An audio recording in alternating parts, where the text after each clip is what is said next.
Selamat hari Minggu, keluarga besar GBI Sukacita yang dikasihi Tuhan Yesus. Senang sekali bisa berjumpa dengan Bapak Ibu semua di tengah-tengah keadaan yang sangat spesial ini. Dan kita akan sama-sama belajar berbagi firman Tuhan yang sungguh-sungguh telah menguatkan saya dan keluarga. Dan saya percaya hari ini juga akan menguatkan Bapak Ibu semua. Mari kita berdoa untuk kita sama-sama meminta Roh Kudus menuntun kita.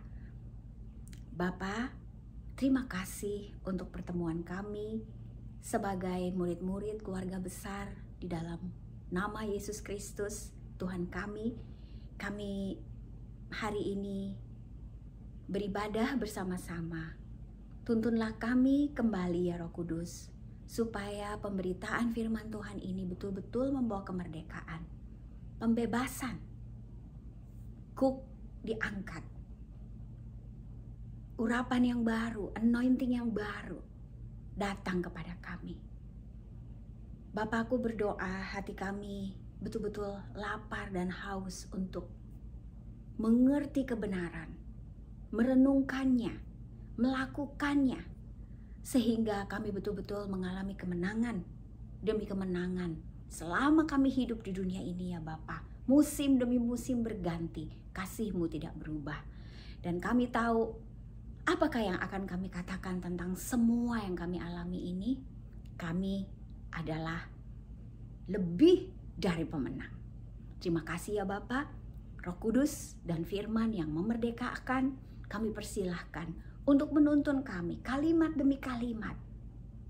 Biarlah Tuhan sendiri yang berbicara kepada kami.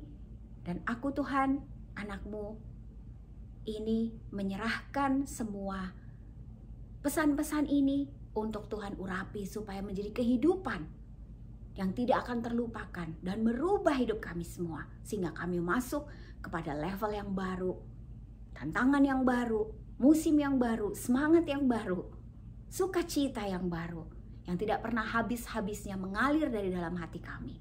Di dalam nama Yesus Tuhan kami yang kami cintai, Juru Selamat kami berdoa dan kami mengucap syukur untuk segala sesuatu yang Tuhan izinkan terjadi. Karena kami tahu itu semua mendatangkan kebaikan bagi kami semua. Amin. Bapak Ibu, kita akan membaca Yohanes 3 ayat 17. Saya akan bacakan buat Bapak Ibu semua. Bapak Ibu juga boleh ikut membaca bersama-sama. Sebab Allah mengutus anaknya ke dalam dunia bukan untuk menghakimi dunia, melainkan untuk menyelamatkannya oleh Dia. Barang siapa percaya kepadanya, ia tidak akan dihukum. Barang siapa tidak percaya, ia telah berada di bawah hukuman. Sebab ia tidak percaya dalam nama Anak Tunggal Allah. Dan inilah hukuman itu. Terang telah datang ke dalam dunia, tetapi manusia lebih menyukai kegelapan daripada terang. Sebab perbuatan-perbuatan mereka jahat. Sebab barang siapa berbuat jahat, membenci terang dan tidak datang kepada terang itu, supaya perbuatan-perbuatannya yang jahat itu tidak nampak. Tapi barang siapa melakukan yang benar, ia datang kepada terang, supaya menjadi nyata bahwa perbuatan-perbuatannya dilakukan di dalam Allah. Bapak Ibu, Yesus adalah terang dunia. Dialah terang itu. Jadi, sayangnya ada dua macam respon manusia terhadap terang itu. Satu, ada yang membenci terang itu. Dan dia tidak mau datang kepada terang itu. Kenapa? Karena ada yang masih dia pegang. Ada yang masih dia tahan. Dan perbuatannya itu dicatat di sini adalah jahat. Dia tidak mau karena dia takut ketahuan apa yang dia simpan-simpan. Dan yang kedua adalah mereka yang mencintai terang itu dan datang kepada terang itu. Orang-orang yang mencintai terang itu mendapatkan kemerdekaan melalui Yesus Kristus. Pertama-tama waktu kita menerima terang itu, tentu yang kita lihat adalah siapa diri kita. Siapa kita sebetulnya ketika kita menerima Tuhan? Saya masih ingat 30 tahun yang lalu ketika saya menerima Tuhan, saya adalah seorang perempuan yang putus asa. Saya nggak punya apa-apa Bapak Ibu. Nggak punya uang, nggak punya kerjaan, nggak punya pasangan, nggak punya anak. Ayah dan ibu pun meninggalkan aku. Aku membaca Alkitab, Mazmur 27 ayat 10. Tuhan berbicara kepada saya dalam satu rema yang akhirnya merubah bingkai paradigma saya melihat kehidupan. Yang tadinya saya berpikir Tuhan tidak peduli sama saya, setelah saya mendapatkan rema, sekalipun ayahmu dan ibumu meninggalkanmu, aku akan memelihara kamu, aku menyambutmu. Yang saya rasakan di situ adalah ternyata betapa hancurnya hidup saya. Itu yang dibukakan oleh terang itu, bahwa saya orang berdosa. Saya tidak punya pengharapan akan masa depan. Terang itu membuat saya melihat betapa miskinnya saya di hadapan Tuhan. Saya sama sekali tidak berharga. Saya orang jahat. Mungkin saya tidak membunuh secara daging. Mungkin saya tidak berzina secara fisik. Tetapi pikiran saya penuh dengan segala keinginan dosa. Terang Kristus pertama-tama akan membukakan siapa kita sebenarnya. Dan apa yang terjadi setelah itu Bapak Ibu? Ketika saya menerima terang itu, saya melihat aku manusia celaka. Tetapi syukur kepada Yesus Kristus terang itu, karena Dia memberikan penebusannya. Yesaya 53 menjadi milik saya. Dan aku sekarang adalah ciptaan baru, Galatia 5. Aku dimerdekakan di dalam Kristus. Semua kutuk dosa itu sudah diangkat dan aku diberikan hati yang baru, hidup yang baru. 30 tahun Bapak Ibu saya menjalani hidup ini bersama Kristus. Dan gak selesai-selesai sampai hari ini pelajarannya, karena Tuhan itu begitu besar. Dan pikirannya selalu berbeda dengan pikiran kita. Kita pikir A, katanya Tuhan Z. Dan ini perlu kerendahan hati sepanjang umur untuk belajar firman Tuhan dan tuntunan Roh Kudus. Berjalan dengan iman, nggak selesai-selesai. Tapi exciting, penuh sukacita, penuh damai sejahtera. Penuh dengan kuasa. Tantangan demi tantangan, musim demi musim silih berganti. Macam-macam masalah harus dihadapi. Tapi sampai hari ini, Dia setia. Terang itu telah menunjukkan siapa saya. Bahwa saya membutuhkan Yesus.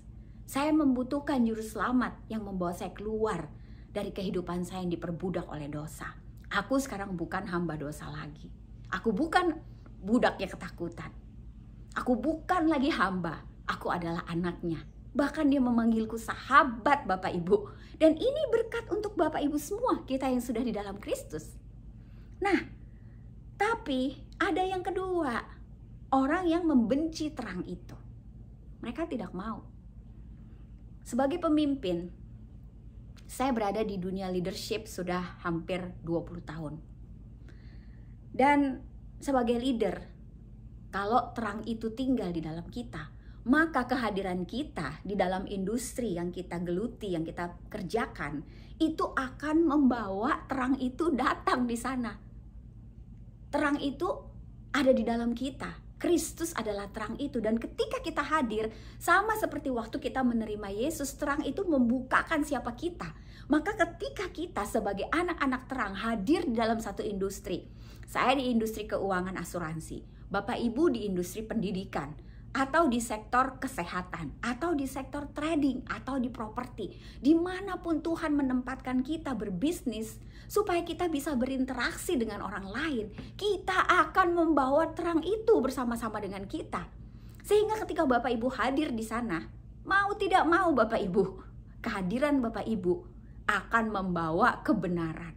Cara kerja Bapak Ibu, cara kerja kita, cara bicara kita, cara hidup kita, cara kita bergaul, cara kita berinteraksi, berjualan, bikin deal, beda.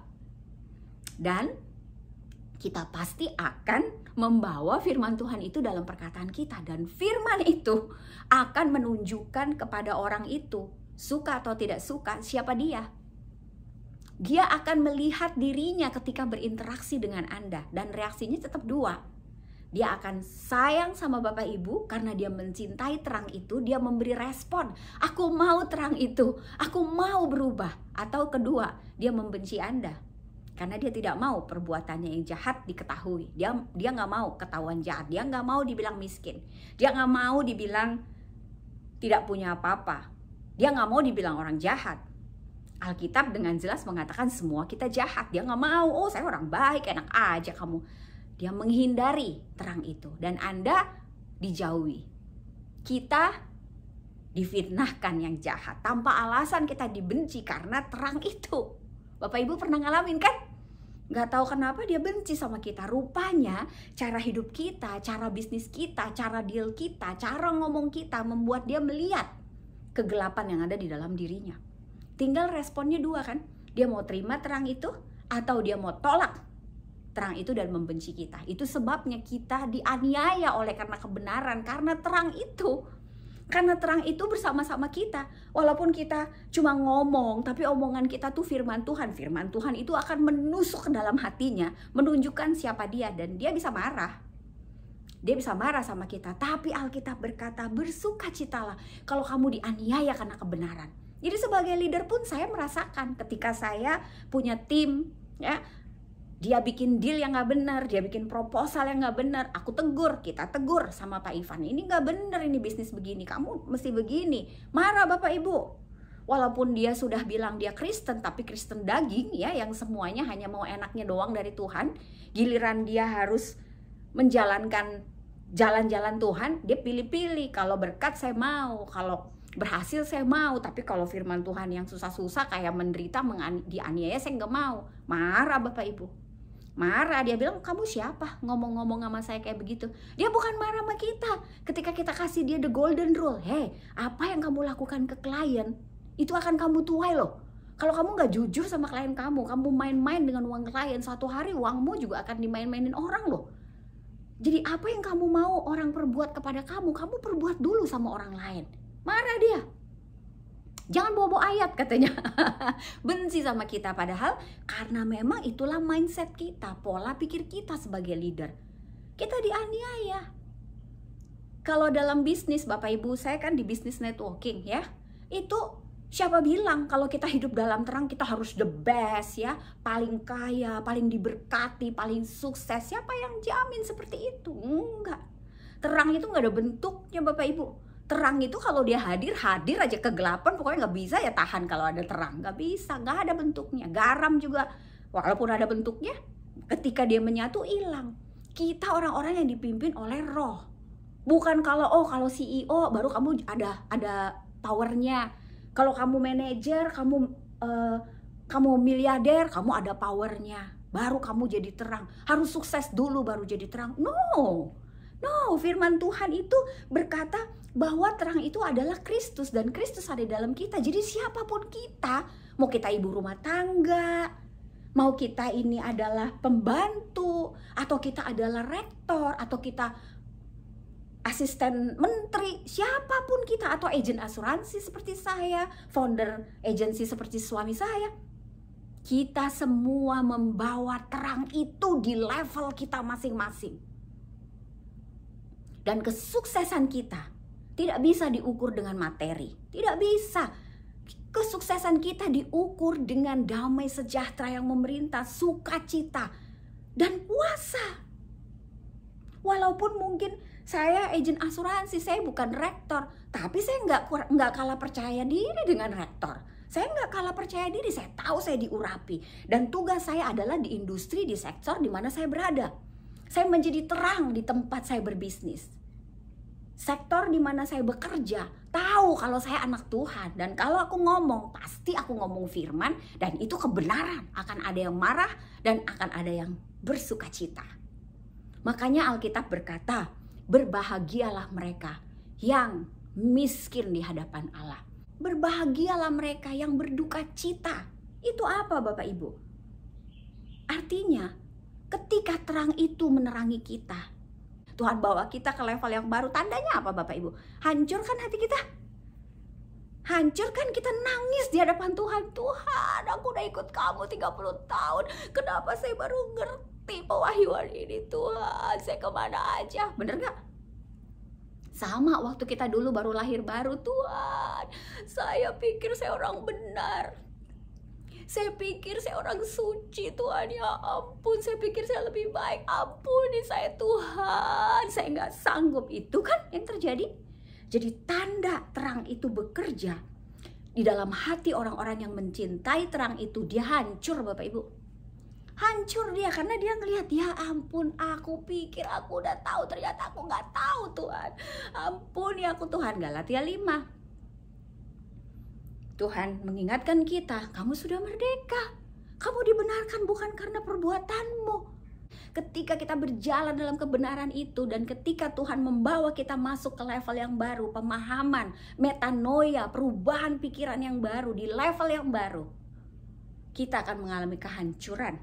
Ini yang Tuhan suka, karena Tuhan tidak menghendaki perbuatan. Dia tidak menghendaki prestasi. Dia nggak menghendaki achievement ini. No, dia mau hubungan dengan kita.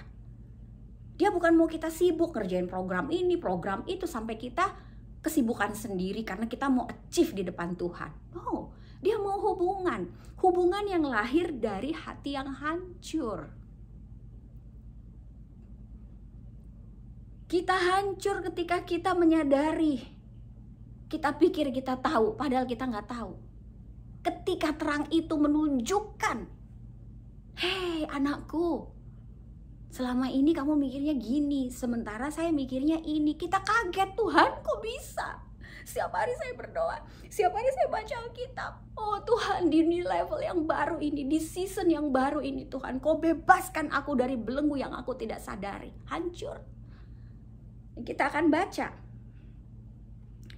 apa yang Tuhan lihat dari hati yang hancur Bapak Ibu. Mazmur 51 ayat 17.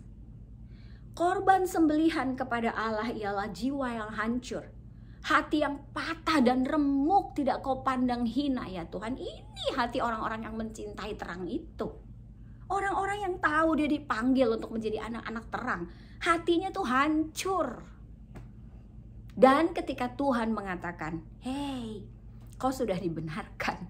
Walaupun kamu kemarin mikirnya belum pas, maka perbuatanmu juga nggak pas. Kamu pikir kamu udah bener. Terang itu membukakan kepada kita kegelapan itu. Maka kita hancur hatinya. Hancur itu bukan persembahan sembelihan. Hati yang hancur itu yang Tuhan mau. Disitulah kasih itu muncul ketika Tuhan berkata, I love you.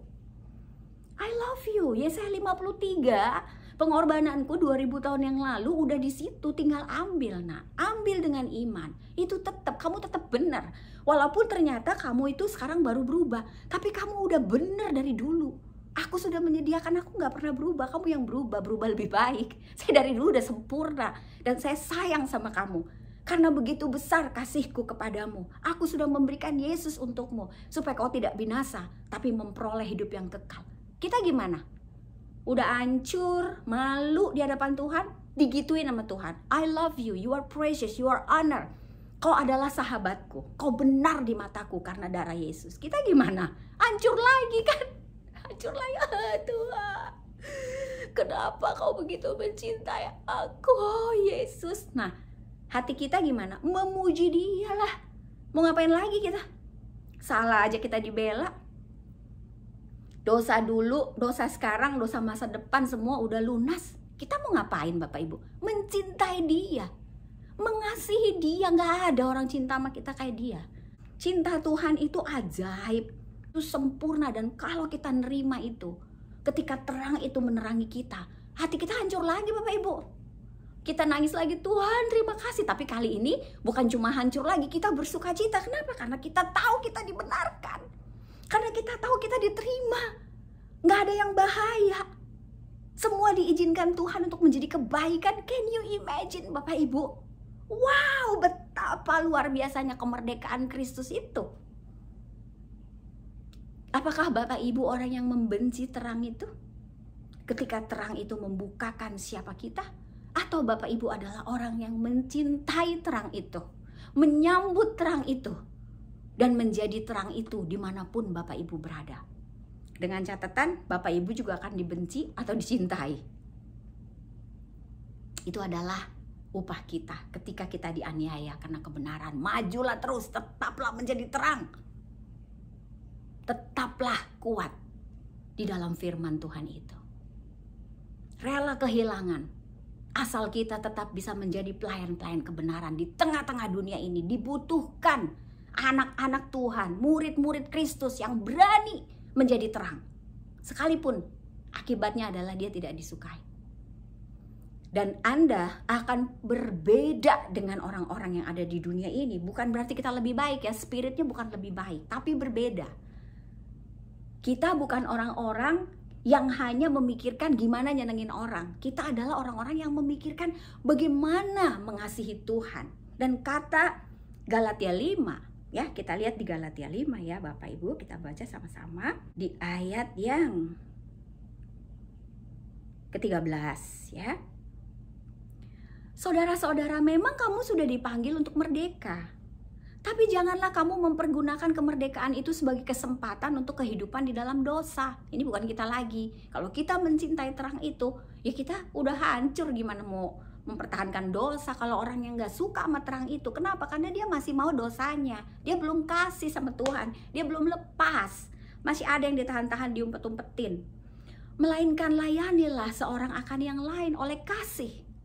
Sebab dalam seluruh hukum Taurat tercakup dalam satu firman ini, yaitu kasihilah sesamamu manusia seperti dirimu sendiri. Tapi jika kamu saling menggigit, saling menelan, awaslah supaya kamu jangan saling membinasakan. Kalau orang udah benci, wah bisa gigit, hasut, ya kan? Dan dia berpikir, oh aku lebih bagus dari kamu. Kasih nggak kayak gitu Bapak Ibu? Kasih itu lahir dari empati, lahir dari hati yang hancur. Dan yang Tuhan mau hubungan kita dengan dia, itu adalah hubungan yang lahir dari hati yang hancur. Karena terang itu menerangi kita. Kita menerima terang itu dan mencintai terang itu. Kita lihat busuknya kita kan. Hancur hati kita. Mau kemana kita? Nggak ada jalan keluar kecuali Yesus. Di situ kita menerima kasihnya. Kita diampuni. Dia bilang, you are precious, you are honor and I love you. Dia bilang begitu sama kita waktu kita baru lahir baru kok. Belum ada metanoia banyak. Dia udah bilang, you are precious. Gimana gak hancur hati ini Bapak Ibu? Nah ini yang Tuhan mau. Hubungan ini yang Tuhan mau. Bukan mau perform di depan Tuhan. Kita pikir kita harus bikin ini, bikin ini, bikin ini. Tuhan mau hubungan.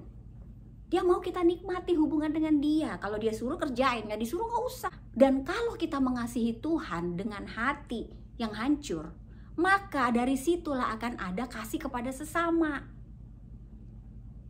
Dan setelah kita ke Tuhan punya hubungan dari hati yang hancur karena terang itu, maka hati kita pun akan berbelas kasihan kepada sesama, kepada orang lain. Kita akan lihat, aduh kasihan banget dia, aduh kasihan banget dia nggak tahu kebenaran, dia nggak tahu terang. Kita ngomong sama dia, kita kasih tahu dia.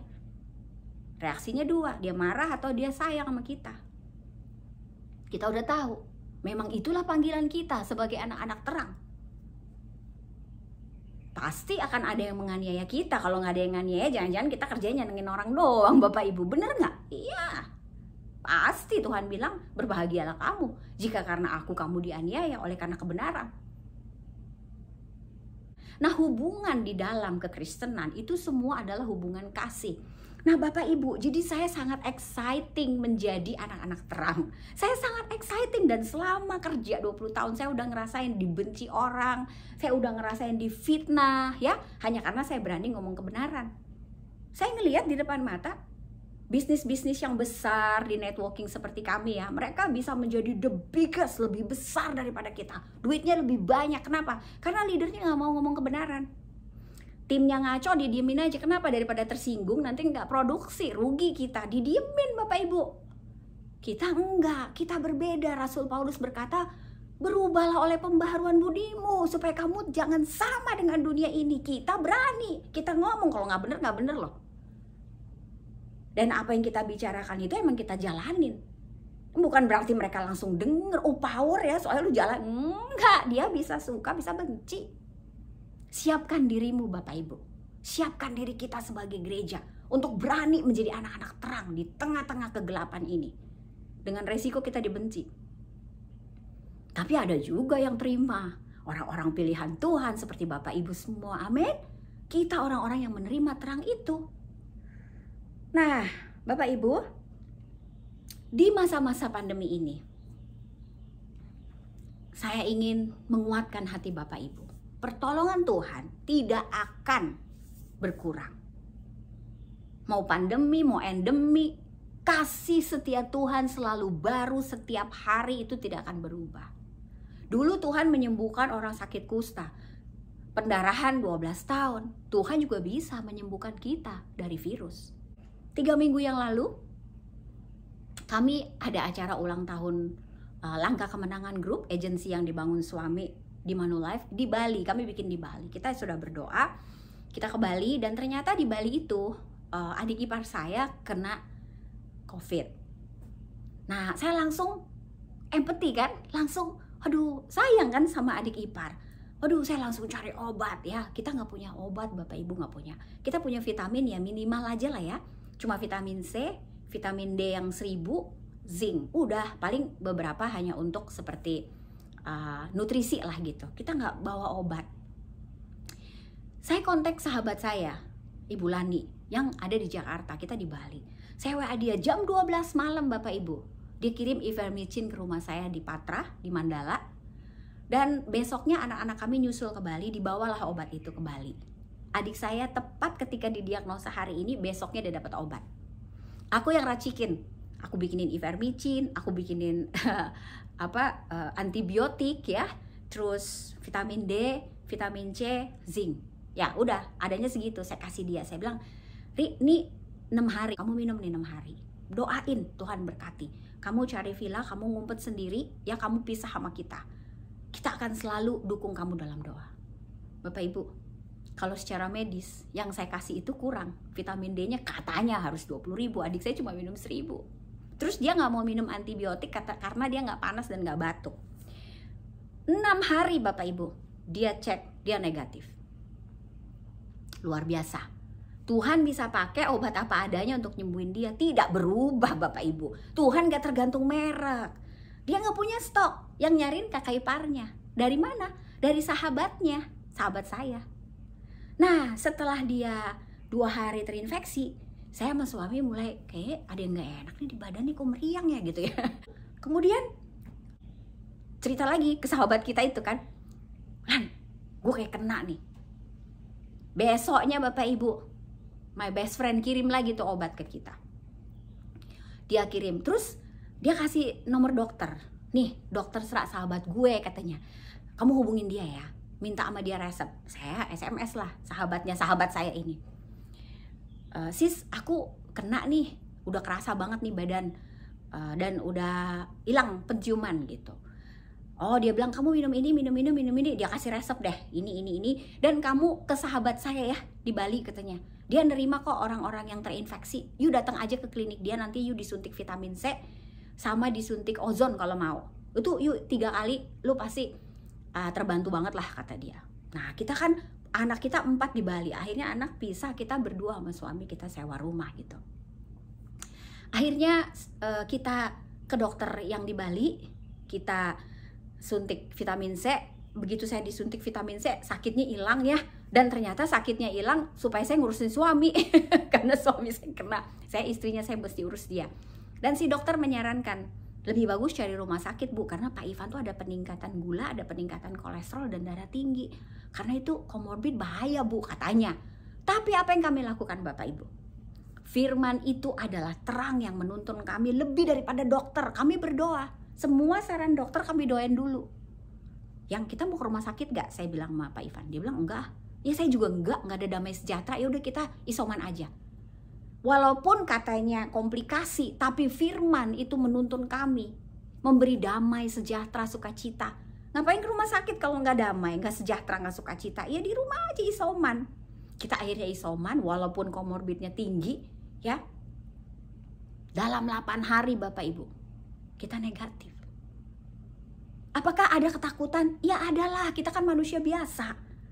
Tapi saya tahu Alkitab mencatat lagi-lagi firman kebenaran terang itu. Dia bilang, aku mengirimkan firmanmu kepadamu dan aku menyembuhkanmu. Yesaya 53, oleh bilur-bilurnya aku sembuh, aku pegang. Itu buat saya. Buat suami ketika dia kena, dia juga diserang oleh ketakutan. Dan dia bilang, Yeremia 29 ayat 11. Sebab aku ini tahu rancangan apa yang ada padaku mengenai engkau. Rancangan damai sejahtera, masa depan yang penuh harapan. Dia langsung tahu, saya nggak mati. Saya juga begitu ingat, apakah saya mati? Saya langsung ingat Mazmur 91. Dengan panjang umur aku akan mengenyangkan engkau dan aku perlihatkan keselamatan yang daripadaku. Ya udah, aku percaya.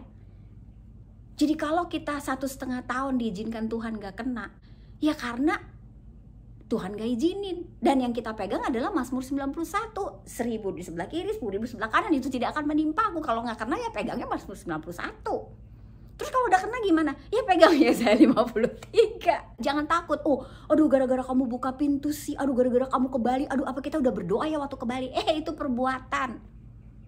Kita sudah aman di dalam Dia. Apapun yang kita lakukan dengan iman, Tuhan backup kita dengan Roma 8 ayat 28. Tidak ada satu lembar rambut ini bisa lepas Bapak Ibu kalau Tuhan gak izinin. Saya gak bisa kena kalau gak Tuhan izinin. Itu Tuhan izinin.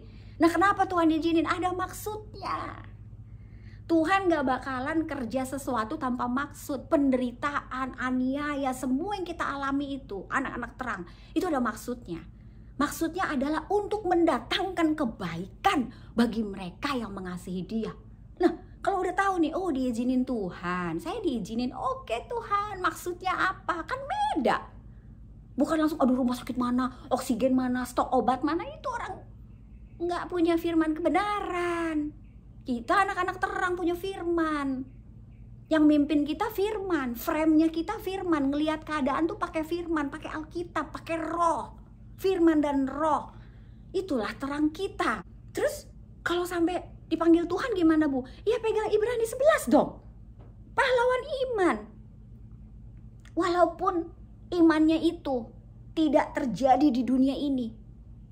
Di situ dikatakan mereka melambai-lambai, mereka nggak dapat apa yang dijanjiin, tapi Alkitab mengatakan mereka tuh pahlawan iman, tetap hidup oleh iman.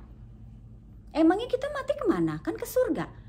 Nah kita sama suami masih dikasih Tuhan umur, artinya Tuhan masih mau kami belajar berjalan dengan iman. Berjalan dipimpin oleh terang itu, firman dan roh. Berjalan untuk merdeka di dalam Dia, belajar untuk menikmati kemerdekaan Kristus itu dan menjadi anak-anak terang di dunia ini. Kehadiran kita dibutuhkan sekarang Bapak Ibu. Ini banyak banget orang ketakutan. Kita punya terangnya. Kemanapun Anda pasti akan membawa berita sukacita, kemerdekaan itu. Ya diterima ya enggak, disukain atau dibenci, itu resiko kita. Selama kami 8 hari isoman, ada banyak juga nasihat dokter yang tidak kami ikuti. Dan ada obat-obat yang dikirim oleh sahabat kita nggak kita minum. Kita betul-betul nanya sama Tuhan. Dan firman itu nuntun kita. Jadi Bapak Ibu, kalau Bapak Ibu nggak punya stok hari gini, nggak usah takut. Nggak usah takut, kita juga nggak punya stok waktu itu. Terus katanya, Ibu harus minum vitamin D 20.000. Saya cari di apotek-apotek di Bali nggak ada. Saya cerita sahabat saya, Mbak Nila, gue kayaknya butuh vitamin D 20.000, besoknya langsung nyampe di Bali. Nah, hari keberapa suami saya sakit, batuk. Saya berdoa, Tuhan saya mesti kasih apa gitu. Ada hati, fix aja kasih fix, tapi masih batuk. Lalu saya ingat satu nama setelah saya berdoa.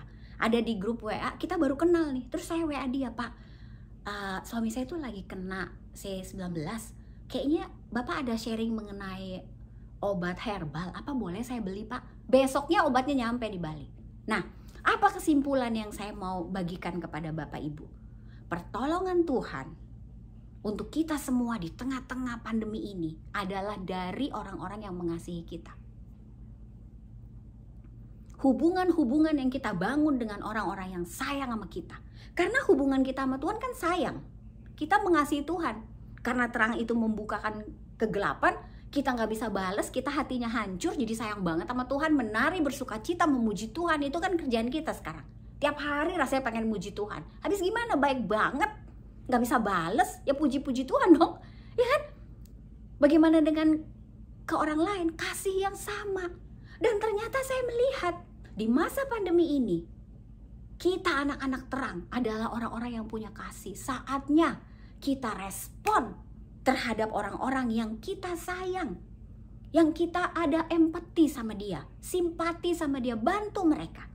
Tapi kalau nggak ada, nggak apa-apa Bapak Ibu, jangan bergerak dengan daging. Ya sekarang di WA tiap hari ada minta plasma, minta ini, ya masa semuanya kita mau kerjain? Kalau kamu rasa kasih, ada belas kasihan, do it. Kita sekarang saatnya menolong orang, tapi dengan belas kasihan, dengan kasih seperti kita mengasihi Tuhan. Kita juga hancur ngeliat orang yang kita sayang kalau dia ada masalah. Nah, inilah terang itu. Kami di Bali dibantu Tuhan melalui orang-orang yang sayang sama kami. 1-2 sahabat memperkenalkan sahabatnya. Kan dia juga sahabatan sayang. Sahabatnya lagi sayang. Jadi kasih itu yang di Galatia tadi kita baca. Kasihilah sesamamu. Itu yang akan menjadi jalan keluar di tengah-tengah pandemi ini Bapak Ibu. Jadi kalau kita nih, klien kita nggak sayang sama kita, dia mana mau beli? Bos kita nggak sayang sama kita, dia nggak peduli, dia akan urus orang yang dia sayang. Nah Bapak Ibu semua, pada akhirnya terang itu telah memberikan kepada kita kasih Kristus, dan kasih yang sama inilah yang kita bawa kemanapun kita pergi. Saatnya kita melakukan apapun kegiatan kita karena kasih, bukan program, bukan bentuk, bukan rutinitas, apalagi yang diulang-ulang, yang sudah menjadi pola. No, kita berjalan dipimpin oleh roh, firman, dan kasih itu. Bapak Ibu gak usah takut, selama Bapak Ibu punya orang-orang yang sayang sama Bapak Ibu, pertolongan Tuhan datangnya dari mereka. Nah Bapak Ibu semua, jadi jangan takut ya. Saya akan berdoa untuk Bapak Ibu semua supaya message firman Tuhan minggu ini betul-betul membawa kebebasan, kemerdekaan, membebaskan kita dari segala kuk. Bahwa apapun yang terjadi, Tuhan punya maksud. Amin. Mari kita berdoa. Bapa di surga, aku berdoa Tuhan untuk jemaat-Mu GBI Sukacita, keluarga besar yang sangat Kau cintai Tuhan. Aku berdoa mereka terbuka oleh terang itu, dan terang itu menerangi hati mereka. Mereka tidak marah, tidak benci, tapi malah mengasihi terang itu. Membawa hidup mereka hancur di hadapan-Mu, menyembah-Mu, memuji-Mu, dan Kau mengatakan betapa Kau mengasihi mereka. Sehingga kami juga belajar untuk mengasihi orang-orang yang ada di sekitar kami, menjadi tangan-tangan yang terulur. Karena ada kasih, empati, belas kasihan yang datang dari Roh-Mu. Kami adalah anak-anak terang itu Bapa, dipimpin oleh terang itu. Firman-Mu dan Roh-Mu selalu menyertai kami. Walaupun kadang-kadang tidak tahu bentuknya seperti apa, tetapi Tuhan, kehadiran kami pasti akan membawa perbedaan, membawa harapan, jalan keluar, pertolongan pada waktunya untuk orang-orang yang kami empati, yang Tuhan berikan di hati kami. Entah Tuhan ingatkan kami untuk minta tolong sama mereka, atau mereka yang diingatkan untuk menolong kami. Tuhan, bantu kami supaya di tengah-tengah pandemi ini kami terus membangun hubungan, membangun network, belajar bagaimana caranya supaya orang lain bisa mengasihi kami dan kami bisa mengasihi orang lain, sehingga terang itu Tuhan semakin bercahaya di tengah-tengah kegelapan ini. Terima kasih Bapak, di dalam nama Tuhan Yesus kami berdoa dan kami mengucap syukur. Amin. Amin Bapak Ibu semua. Jumpa lagi di waktu yang akan datang.